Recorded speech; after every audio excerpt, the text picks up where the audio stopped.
gusto lang daw ng mga tao ay accountability. Paano po matitiyak ng mamamayan natin na talagang ginagamit sa tama itong mga confidential funds? Kayo ma'am, paano niyo paliliwanag sa mga nanonood na nasa mabuting kamay itong mga pondong ito? Yes, unang-una, ang confidential funds ay pinopropose ng Department of Education at ng Office of the President base sa assessment namin sa pangangailangan namin sa trabaho namin. Mas napapadali yung aming trabaho in terms of intertwining with national security kung merong confidential funds. Ang accountability naman ito is governed by the Joint Circular noong 2015 na -01, Joint Circular 2015-01. Nakalatag doon kung paano siya gamitin, nakalatag doon kung paano siya i-utilize, at nakalatag doon kung paano ka mag-report sa paggamit mo sa funds. So wala pong masasabi na walang safeguards sa paggamit ng funds dahil merong joint circular, at lahat yun sinunod ng Department of Education at ng Office of the Vice President. Lastly, I'm sure nanay ka, tao ka lang, nasaktan ka rin siguro pag nababasa mo yung mga komento ng iba na baka merong something na mali dun sa ginagawa nyo. Paano mo tinatanggap ito at paano mo pinagdadaanan to? No. I grew up in politics. So, 9 years old pa lang ako. Mayor na yung tatay ko. So, kinalakihan ko yung, sabihin na natin, chaos in politics since I was 9 years old. And kapag ganun kasi yung mundo na kinalakihan mo, natututo ka mag-filter kung ano yung pakikinggan mo, ano yung hindi mo pakikinggan, at natututo ka na mag-focus kung ano yung kailangan gawin at wag mawala sa kung ano yung vision mo sa trabaho mo. At deep inside you, alam mo nasa tamang direction kayo. Yes, opo.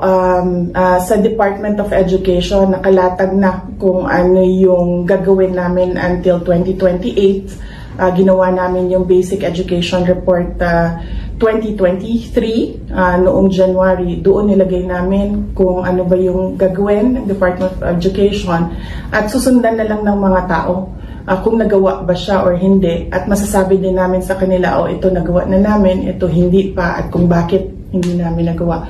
Ganun din sa Office of the Vice President, nakalatag na yung mga gagawin namin hanggang 2028, nakalatag na yung mga satellite offices, yung pagbabago, 1 million trees and 1 million bags campaign, nakalatag na rin yung medical and behavioral assistance, at meron tayong food supplementation program sa pansarap natin, and meron tayong libreng sakay doon sa mga pinahiram na buses sa Office of the Vice President, at yung Peace 911 natin, at Magnegosyo Taday, the entrepreneurship program. So nakalatag na lahat yun. Sinabi namin sa mga tao na yan yung gagawin namin. Susundan na lang ng mga tao kung ano na yung nagawa. Thank you, Sir Ian. Let's proceed. Ma'am, do you think may politika sa lahat ng mga ingay na yun? Kasi sobrang maraming ingay. Ano tingin mo? Base sa assessment ko, sa experience ko sa politics, meron talagang politika sa lahat ng bagay.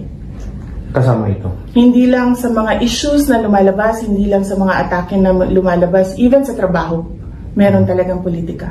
Including po itong sa confidential funds? Oh yes, opo. Yes. The way na hindi nakikinig yung mga nagtatanong, hindi sila nakikinig sa sagot, makikita mo na merong agenda na nilalatag. Thank you. Hi ma'am, pasensya na habol ko lang. Polling question. Para yung chief. Bakit daw po kailangang ilagay as confidential expense yung pagpapatayo ng OVP na satellite offices? Hindi po namin nilagay as hindi po naka-charge sa confidential funds ang paglalagay ng Office of the Vice President satellite offices. Ang nakalagay po sa confidential funds is yung pagsasurvey ng area kung saan appropriate na maglagay ng satellite offices at targeted yung mga beneficiaries ng mga proyekto ng Office of the Vice President kasi meron tayong commitment to peace and order and national security. Last na lang namin. Yung sa AI technology, ano po yung possible technology na pwedeng payarin sa Pilipinas? Kasi parang pinakita nila doon, yung technology pwedeng magturo sa kapwa bata, mga ganun. Yes, oo. Napaka halaga na meron tayong discussion at regulation sa technology and artificial intelligence.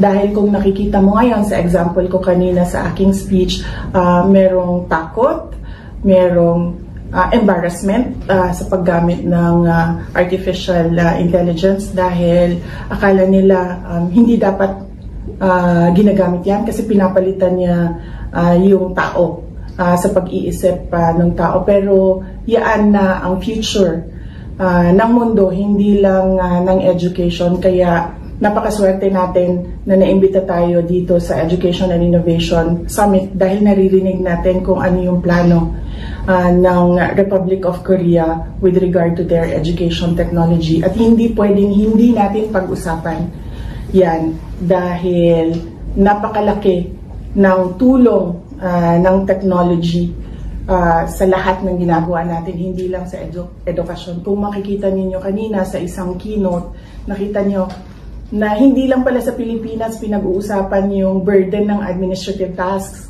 ng teachers. So pinag-uusapan din siya sa iba't ibang lugar sa mundo. And nakita nyo yung suggestion ng ating keynote speaker na dapat gamitin yung technology na available to ease the burden ng mga teachers. At syempre, pag bumababa yung admin tasks nila, sabi nga doon sa study nila, bumababa din yung stress level ng ating mga teachers.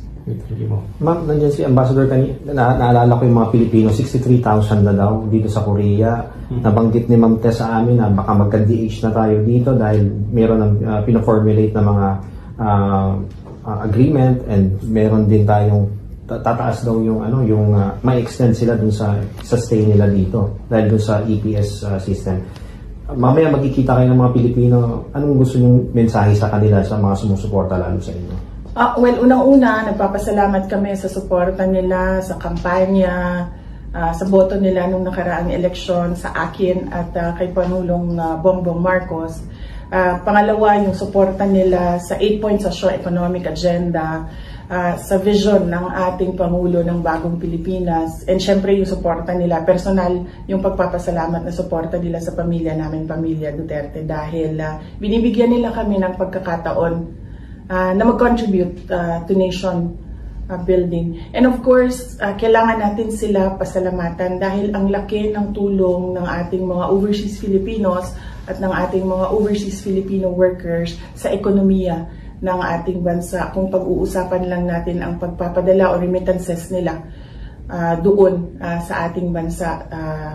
At kailangan natin sila pagpasalamatan na nandito sila at tinatawag silang diligent workers ng Republic of Korea government.